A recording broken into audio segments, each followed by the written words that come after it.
রাম নারায়ণ রাম একটি চমৎকার নাম এই রাম নারায়ণ রাম, যা জপ করার সাথে সাথে আপনার মনে এক অদ্ভুত অনুভূতির সঞ্চার হয়। পৃথিবীতে এমন অনেক মানুষ আছেন যারা রামনারায়ণ রাম নামের সাথে যুক্ত হয়ে শুধু নিজেরই নয়, সমাজের মানুষের উপকার করেছেন।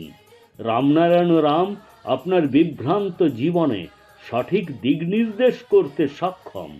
যখন কেউ রামনারায়ণ রামের সাথে সংযোগ স্থাপন করেন, তখন তিনি একটি নতুন দৃষ্টিভঙ্গি পান, যা নতুন শক্তি দেয় ও জীবনকে সফল করে তোলে। রামনারায়ণ রাম মানুষকে তার চিন্তাভাবনা ইতিবাচক রাখতে শেখায়। জীবনে সর্বদা ভালো কাজ করুন এবং মানুষের উপকার করুন। রামনারায়ণ রাম সর্বদা সমাজে ছড়িয়ে থাকা নেতিবাচক শক্তিকে দূর করে, সমাজের অন্ধকার দূর করে সচেতনতার আলো ছড়িয়ে দেয়। রামনারায়ণ রাম নামের সাথে যুক্ত হয়ে মানুষের জীবন সফল হচ্ছে এবং ক্রমাগত সাফল্যের পথে এগিয়ে যাচ্ছে। রামনারায়ণ রাম আপনার অন্তরাত্মাকে জাগ্রত করে।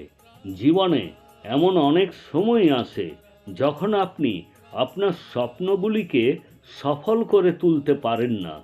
সমস্ত চেষ্টার পরও আপনি ব্যর্থ হন।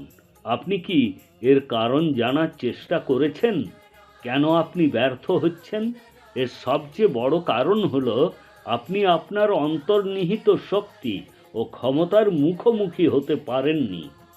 আপনি যদি আপনার শক্তি ও আপনার অন্তরের কণ্ঠস্বর চিনতে জানতে চান, তবে এখনই রামনারায়ণ রাম নামের সাথে যুক্ত হন।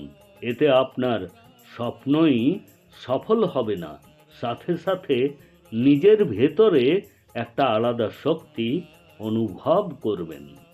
তাই বলা হয়, রামনারায়ণ রাম নামটিতে এমন শক্তি রয়েছে যা সমগ্র সৃষ্টিকে ধারণ করে রেখেছে।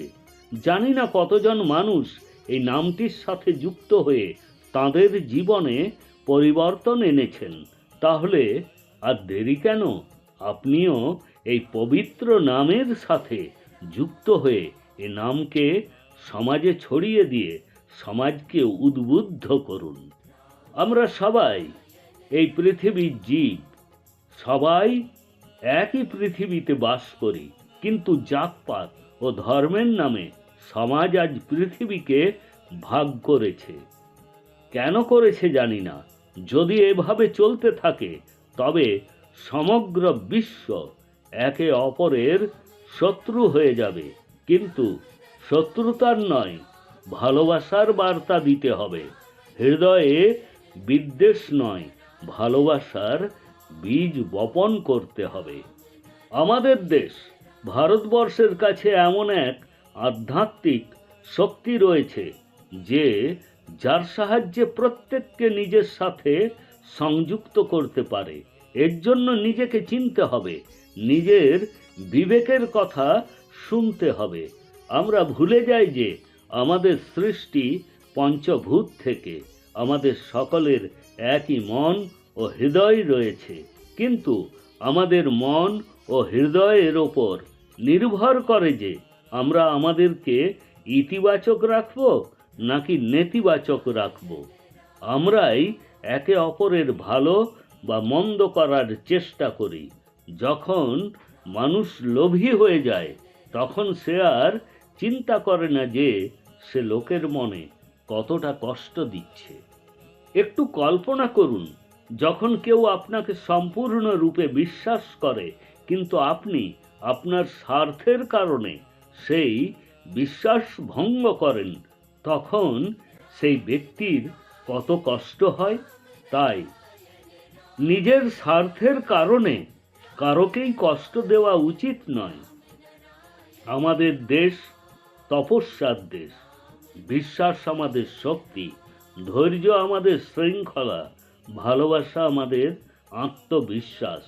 শুধু এই বিষয়গুলি মনে রেখে সামনের দিকে এগিয়ে চলুন।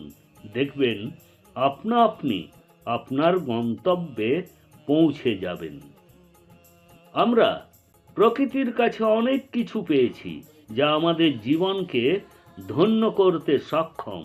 প্রকৃতি আমাদেরকে শিক্ষা দেয়, সেই শিক্ষা আমাদেরকে নিতে হবে। প্রকৃতিকে কখনো ধ্বংস করা যায় না, তবে প্রকৃতি অবশ্যই মাঝে মাঝে পরিবর্তিত হয়। এই পরিবর্তন আমাদেরকে নতুন শিক্ষা দেয়। তাই প্রকৃতিকে অনুসরণ করা উচিত, কারণ প্রকৃতি আমাদের ভারসাম্য রক্ষা করে, আমাদের জীবনের সমস্ত ঘাটতি পূরণ করে। তাই প্রকৃতির সাথে সংযোগ স্থাপন করে নিজেকে ইতিবাচক রাখুন। অন্যের প্রতি ভালোবাসা ও সহযোগিতার মানসিকতা রাখুন, তাহলে দেখবেন জীবন কত সহজ সরল। সমস্যায় আটকে আছে আমাদের জীবন, আমরা নিজেরাই নিজেদের জীবনকে জটিল করে তুলেছি। রাম নারায়ণ রাম আপনার বিভ্রান্ত জীবনে সঠিক দিক নির্দেশ দিতে সক্ষম। যখন কেউ রামনারায়ণ রাম নামের সাথে যুক্ত হন, তখন তিনি জীবনে একটি নতুন দৃষ্টিভঙ্গি পান। সেই দৃষ্টিভঙ্গি আমাদেরকে নতুন শক্তি প্রদান করে ও জীবন সফল হয়ে ওঠে।